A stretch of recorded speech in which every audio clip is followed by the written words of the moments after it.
Les problèmes de la justice burkinabé sont largement commentés dans les parutions du jour suivant la revue de presse avec Sibidi Issa Lankwande.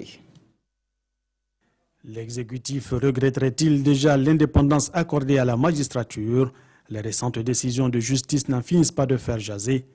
En visite aux États-Unis, le président du Faso en parle avec les Burkinabés de New York. Pour Rochmark Christian Kaboré, les changements opérés au niveau de la justice posent aujourd'hui problème, lit-on dans les éditions Sidoya.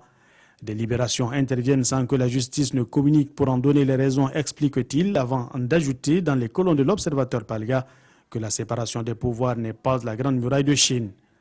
Roch ne voit pas en quoi, en tant que premier magistrat, vouloir comprendre l'évolution des dossiers serait vu comme une immixtion au nom de la séparation des pouvoirs.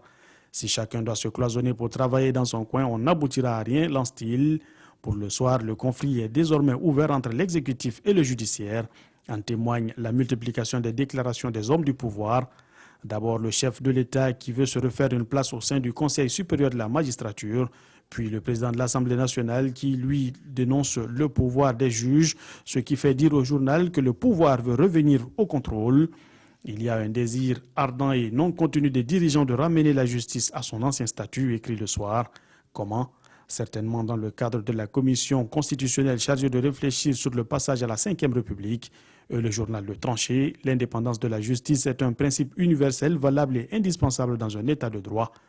La séparation des pouvoirs demeure la moins pire des choses comparée à l'inféodation de l'exécutif et du judiciaire qui ne peut donner lieu qu'à une justice sous contrôle et à une société de l'arbitraire.